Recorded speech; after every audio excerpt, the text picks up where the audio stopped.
today, let's talk about how instructional materials or the IMs and technology tools help us in education. But first, what are they? Instructional materials are the tools that teachers use to make the lesson more effective, like books, diagrams, models, and so on and so forth. Meanwhile, digital tools include digital resources like projectors, simulations, and online platforms that support learning. Why instructional materials are important? Or why are they important? Because they help us to develop skills through hands-on practice, cater to different learning styles like visual, auditory, and kinesthetic. Third is understand and remember complex concepts. Stay engaged and motivated. And last, prepare for real-world industry standards. But not all materials are effective. Good instructional materials should be relevant to the subject and industry needs, accessible to all students, engaging and interactive, accurate and up-to-date, and last, easy to use. So whether it's a textbook or digital simulator, the right materials can make learning more effective and exciting. Thanks for watching and keep learning! So, hi, good day everyone. So, our lesson for today is about alignment with learning objectives. So, this lesson focuses on the importance of aligning instructional materials and tools with learning objectives to enhance effective learning. So, ano nga bang learning objectives? These are specific, measurable, and time-bound statements that define what learning should achieve with the end of the lesson. So, bakit nga ba importante pag-align? To ensure learning activities are purposeful, helps accurate assessment of student progress, and enhance engagement and comprehension. So, paano naman natin ma-ensure yung pag-align? So, start with clear learning objectives. Select instructional materials that support this objective. Regularly review and adjust materials as needed. Use diverse materials to cater different learning styles. So, we will be able to well align instructional materials to increase student engagement, improve understanding, knowledge retention, facilitate effective assessment, and boost learning confidence. So, this lesson emphasizes the need for educators to fully select and align instructional materials with learning objectives to ensure meaningful and effective teaching. So, that's all. Thank you. My topic is about engagement and interactivity. Engagement and interactivity are key to making learning fun and effective. Imagine learning like playing a game where us actively participate, solve problems, and get instant feedback. That's what engagement and interactivity are all about. Why engagement and interactivity is important? 1. Learning becomes more memorable. 2. We understand things better. And last, we learn more. In short, studying with engagement interactivity is like playing a game where we can learn and have fun at the same time. It helps us to understand things better, remember them longer, and makes learning much more enjoyable. And that's all. Thank you. Good day everyone. Today we're going to talk about accessibility and inclusivity in education. So that make learning fair and welcoming to everyone. So our goal is to ensure that all students, no matter what their abilities or background, feel supported and included in their educational journey. So let's start by understanding accessibility and inclusivity means. So accessibility means making educational usable and available to everyone, including people with disabilities. It ensures that all students can access learning materials and participate fully, regardless of physical, sensory, and cognitive challenges. So in the other hand, inclusivity is about creating a welcoming environment where every learner feels valued and supported, regardless of their background, ability, and identity. It's about embracing diversity and making sure no one feels left out. So together, accessibility and inclusivity is help build a learning space where everyone has the opportunity to succeed. Now let's discuss why accessibility and inclusivity are so important in education. So Accessibility are so crucial because they ensure that every student has an equal chance to learn and succeed, no matter what their abilities or backgrounds. By addressing diverse needs and learning style, they make education more engaging, supportive, and fulfilling for everyone. Without them, some learners may feel left or face challenges that prevent them from reaching their full potential. So finally, let's talk about some practical strategies to make learning accessible and inclusive. So strategies for ensuring accessibility and inclusivity. So use UDL or Universal Design for Learning to prevent context in flexible ways to accommodate diverse learners. So choose accessible digital tools that work with assistive technologies and use multimodal instructional by combining text, audio, and visual. So keep language clear and be mindful of cultural differences to make learning welcoming for everyone. To wrap up, let's remember accessibility and inclusivity are essential for creating an environment where every student feels valued and supported. By understanding their importance and applying practical strategies, we can make education more welcoming and fairer for everyone. Thank you for your time. Good day, everyone. For today's topic is understanding relevance and authenticity. What is relevance? When we say relevance, it connects to student interests, future goals, or real-life application. Next, we have authenticity. What is authenticity? It means that authentic when it involves real-world tasks, experiences, and problem solving. Next is ways to enhance relevance.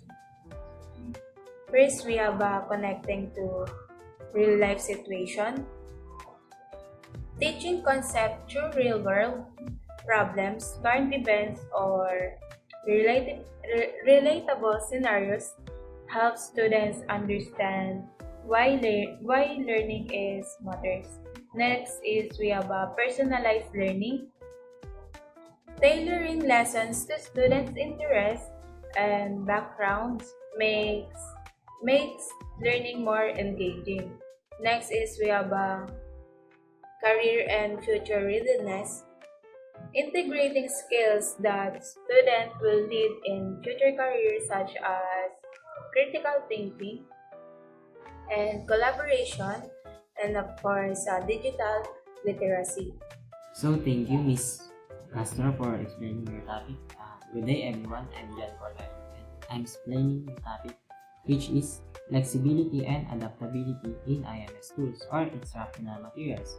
So, bakit nga ba mahalaga ang flexibility and adaptability in IMS tools?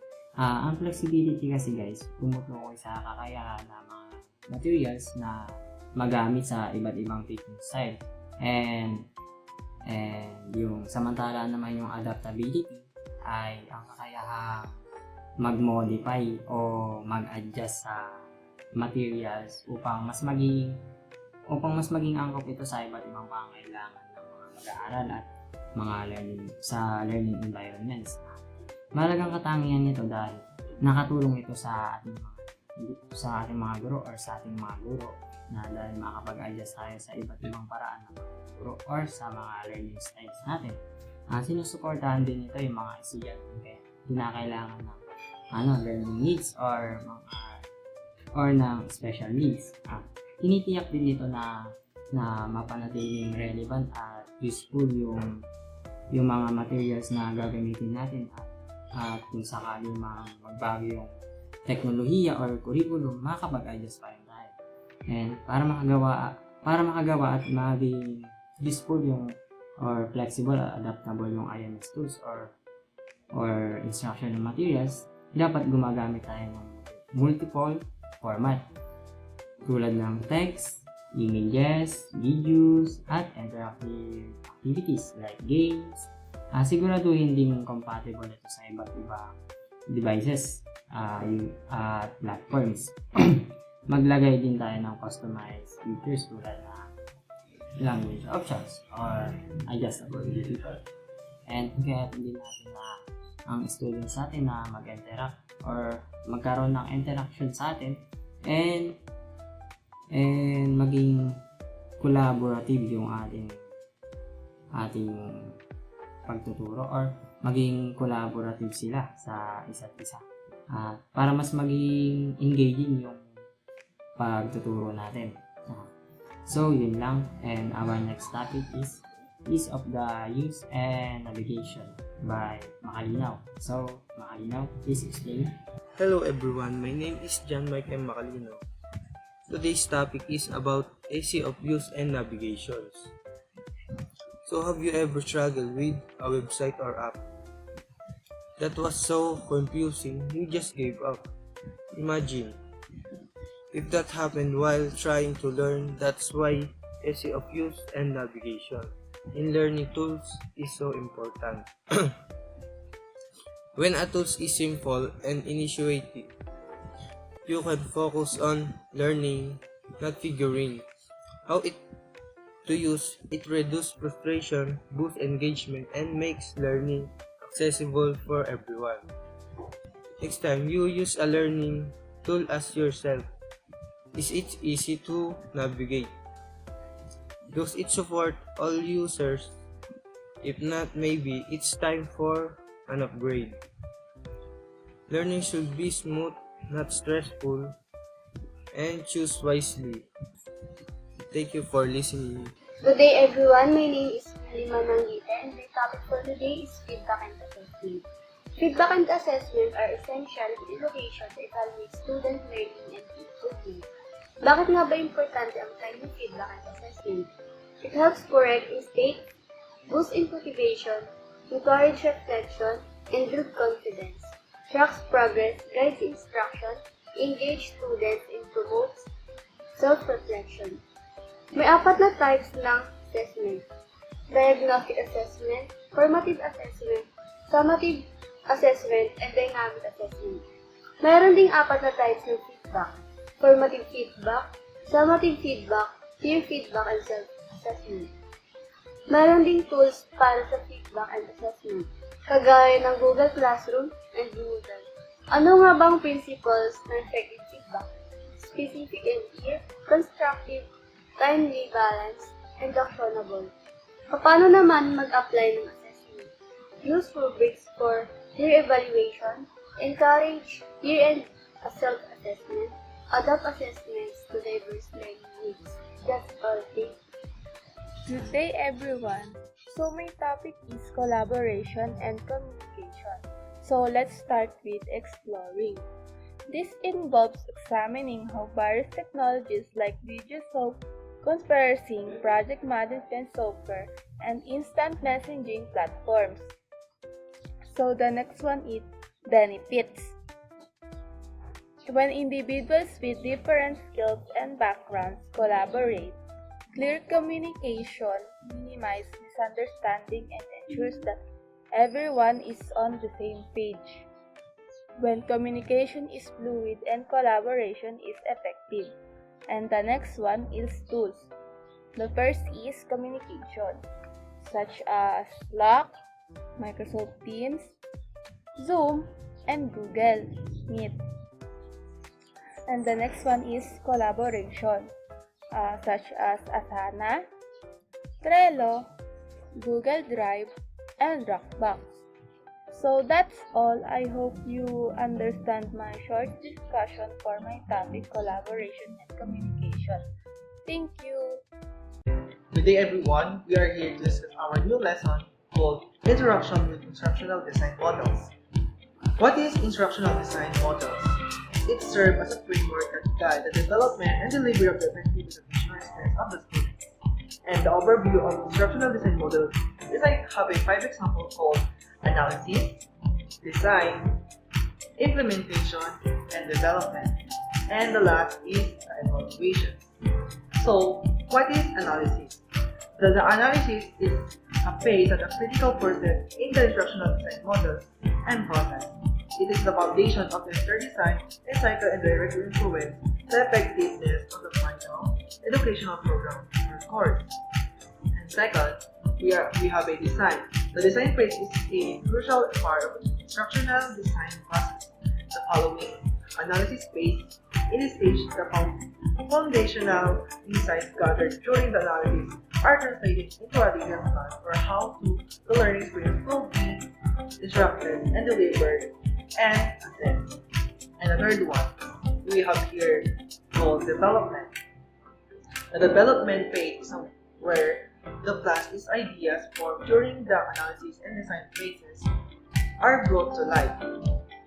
And the fourth one we have called implementation. Implementation is a phase, is a stage where the instructional design model materials or strategies developed in the previous phase put into action. And the last one called evaluation. The evaluation is a phase of one of the most critical aspects of the instructional design model's process as it assesses the effectiveness of the instructional program. And for our importance of aligning IMS instructional management, the system tools with instructional design principles, and the alignment of instructional management system IMS core tools with instructional design principles is crucial for creating effective, efficient, and engaging learning projects. Instructional design principles provide the foundational framework for design development and delivery of the instructional content. When the IMS tools are aligned with these principles, they become more powerful, give instruction, or the designers to deliver high-quality learning experience, and while the maximizing learning engagement and the outcomes. Thank you, and that's all for our lesson proper.